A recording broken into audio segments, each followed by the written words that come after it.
జమ్మూ కాశ్మీర్లో ఘోర రోడ్డు ప్రమాద ఘటన చోటు చేసుకుంది. ఈ ప్రమాదంలో భారత ఆర్మీకి చెందిన 3 జవాన్లు మృతి చెందారు. జమ్మూ కాశ్మీర్లోని రాంబన్ జిల్లాలో రోడ్డు ప్రమాదం జరిగింది. రాంబన్ జిల్లాలో ఆదివారం మధ్యాహ్నం ఆర్మీ వాహనం లోయలో పడిపోయింది.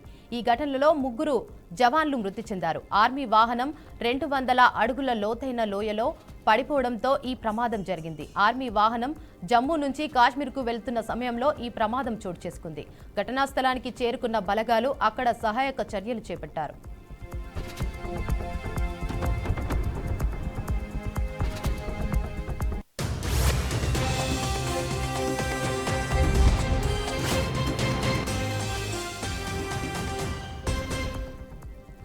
జమ్మూ కాశ్మీర్లో ఘోర రోడ్డు ప్రమాద ఘటన చోటు చేసుకుంది. ఈ ప్రమాదంలో భారత ఆర్మీకి చెందిన 3 జవాన్లు మృతి చెందారు. జమ్మూ కాశ్మీర్లోని రాంబన్ జిల్లాలో రోడ్డు ప్రమాదం జరిగింది. రాంబన్ జిల్లాలో ఆదివారం మధ్యాహ్నం ఆర్మీ వాహనం లోయలో పడిపోయింది. ఈ ఘటనలో 3 జవాన్లు మృతి చెందారు. ఆర్మీ వాహనం 700 అడుగుల లోతైన లోయలో పడిపోవడంతో ఈ ప్రమాదం జరిగింది. ఆర్మీ వాహనం జమ్మూ నుంచి కాశ్మీర్కు వెళ్తున్న సమయంలో ఈ ప్రమాదం చోటు చేసుకుంది. ఘటనా స్థలానికి చేరుకున్న బలగాలు అక్కడ సహాయక చర్యలు చేపట్టారు.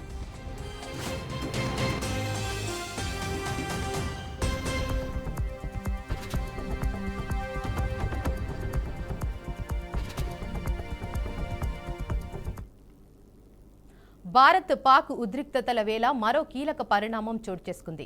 రాజస్థాన్లోని భారత్ పాక్ సరిహద్దుల్లో బార్డర్ సెక్యూరిటీ ఫోర్స్ ఒక పాక్ రేంజ్ను అదుపులోకి తీసుకుంది. సరిహద్దు దాటి అనుమానాస్పదంగా తిరుగుతుండటంతో పట్టుకున్నట్టు తెలిపింది. అయితే పొరపాటున బార్డర్ దాటి వచ్చాడా లేక ఉద్దేశపూర్వకంగానే చొరబడ్డాడా అనే వివరాలపై అధికారులు పాక్ సైనికుడిని విచారిస్తున్నట్లు తెలుస్తోంది. ఈ ఘటన తర్వాత సరిహద్దు వద్ద భద్రతను కట్టుదిట్టం చేశారు.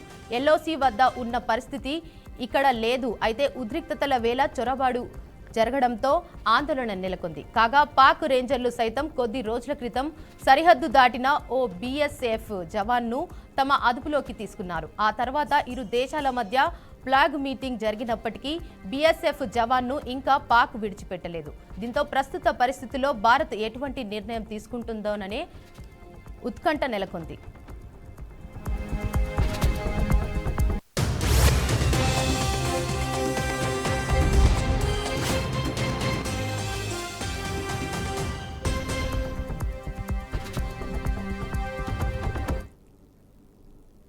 పాక్ అధికారులు ఏదో ఒక విషయంలో భారత్ను రెచ్చగొట్టే విధంగా వ్యాఖ్యలు చేస్తూనే ఉన్నారు. తాజాగా భారత్ను రెచ్చగొట్టేలా రష్యాలోని పాక్ అంబాసిడర్ వ్యాఖ్యలు చేయడం సంచలనంగా మారింది. భారత్పై అణు బాంబులతో దాడి చేస్తామని అహ్మద్ ఖలీద్ జమాలీ అన్నారు. భారత్ కొన్ని చోట్ల దాడులు చేస్తుందనే సమాచారం తమకు ఉందని, భారత్ దాడి చేస్తే పూర్తి స్థాయిలో దాడికి దిగుతామంటూ వార్నింగ్ ఇచ్చారు.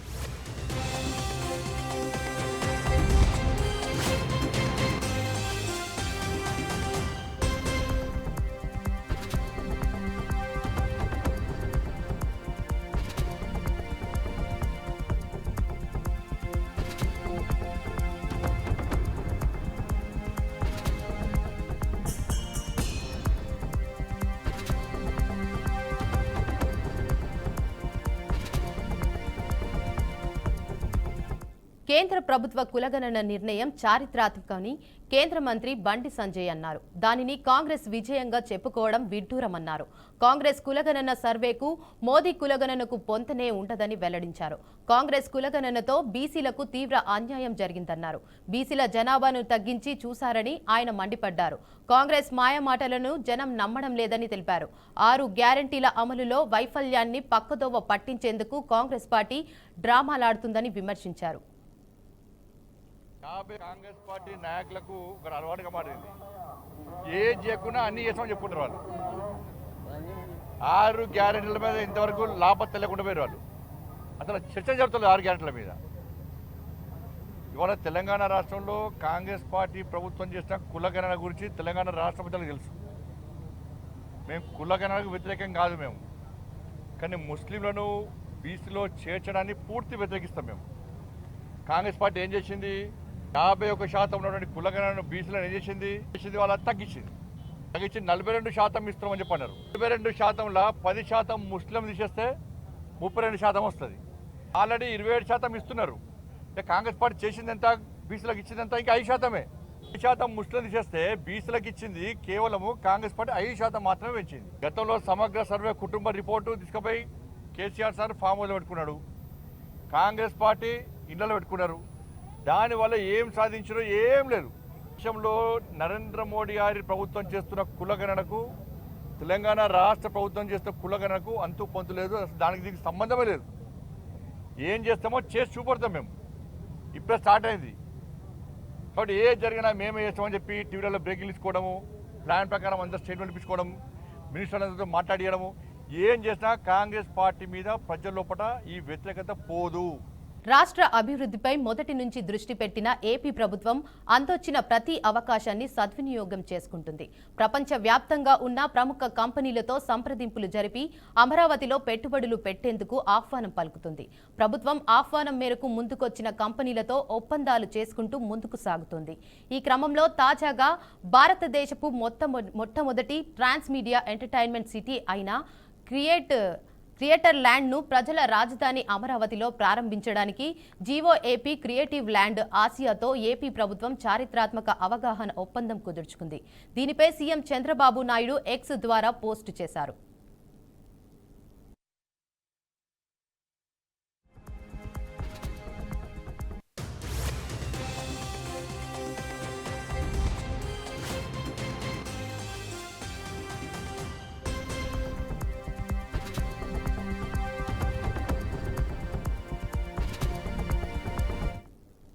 జీవో ఏపీ క్రియేటివ్ ల్యాండ్ ఆసియాతో చారిత్రాత్మక అవగాహన ఒప్పందం కుదుర్చుకోవడం సంతోషంగా ఉందన్నారు.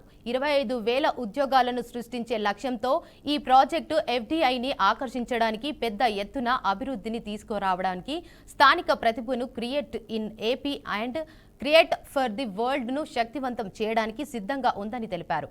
ఈ ప్రపంచ స్థాయి సృజనాత్మక టౌన్షిప్ చలనచిత్రం, గేమింగ్, సంగీతం, వర్చువల్ ప్రొడక్షన్, లీనమయ్యే కథ చెప్పడం, ఏఐ ఆధారిత కంటెంట్కు కేంద్రంగా ఉంటుందన్నారు.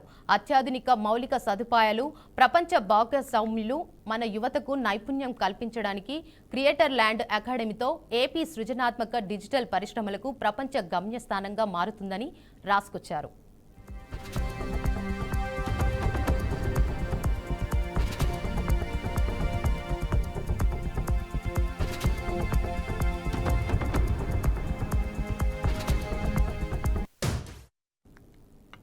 భగీరథ మహర్షి జయంతి సందర్భంగా మాజీ సీఎం జగన్ ఎక్స్ వేదికగా శుభాకాంక్షలు తెలిపారు.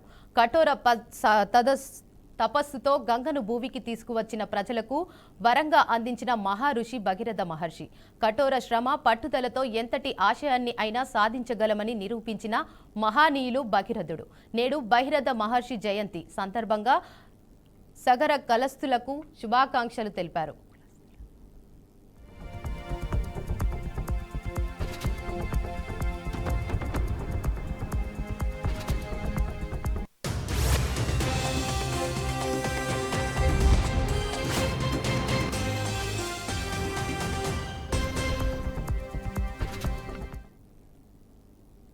నెల్లూరు జిల్లాలో అక్రమంగా మైనింగ్ చేస్తున్న వారిపై కేసులు నమోదయ్యాయి. అయితే ఆ కేసులపై మాజీ మంత్రి అనిల్ కుమార్ యాదవ్ మండిపడ్డారు. మాజీ మంత్రి కాకాని గోవర్ధన్ రెడ్డిపై అక్రమంగా కేసులు పెట్టారని ఆగ్రహం వ్యక్తం చేశారు. కూటమి ప్రభుత్వం అధికారంలోకి వచ్చిన తర్వాత మైనింగ్ మాఫియా అరాచకాలు పెరిగిపోయాయని ఆరోపించారు. ఉపాధి లేక వందల మంది రోడ్డున పడ్డారని ఆరోపించారు. నెల్లూరు జిల్లాలో జరుగుతున్న అక్రమ మైనింగ్ పై ఎంపీ వేమిరెడ్డి ప్రభాకర్ రెడ్డి సమాధానం చెప్పాలని అనిల్ కుమార్ డిమాండ్ చేశారు. సమాధానం చెప్పకుండా తప్పించుకునే ప్రయత్నం చేయొద్దని సూచించారు. ప్రస్తుతం నెల్లూరు జిల్లాలో జరుగుతున్న మైనింగ్ పై తమపై బురద చల్లుతుందన్నారు. తాము అక్రమ మైనింగ్ చేయలేదని, అంతా దేవుడే చూసుకుంటారని అనిల్ కుమార్ యాదవ్ తెలిపారు.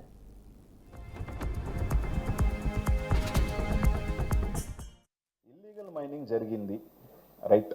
ఇల్లీగల్గా రైతు పొలంలో ఉన్నవాళ్ళు కొంతమంది రైతు పొలంలో చేసుకున్నారు, ఇల్లీగల్ మైనింగ్లో ఉన్న వాళ్ళు కొంతమంది చేసుకోండొచ్చు.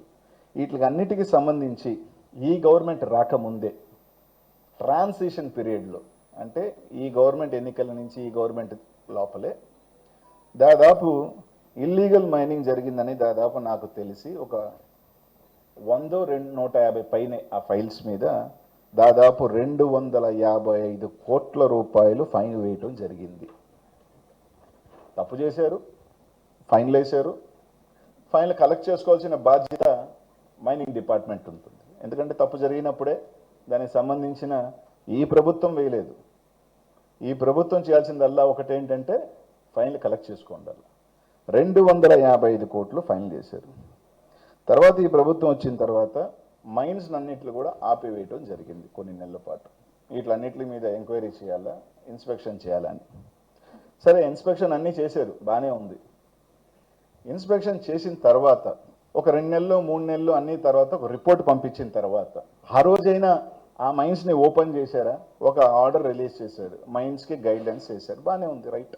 ఏం ఓపెన్ చేశారు? పెనాల్టీ లేని ఓపెన్ చేయలే. ఇక్కడ ఒక గమ్మత్తైన విషయం ఏంటంటే పెనాల్టీ లేని మైన్స్ ఓపెన్ చేయలే, పెనాల్టీ ఉన్న మైన్స్ని ఓపెన్ చేశారు. ఇల్లీగల్ మైనింగ్ జరిగింది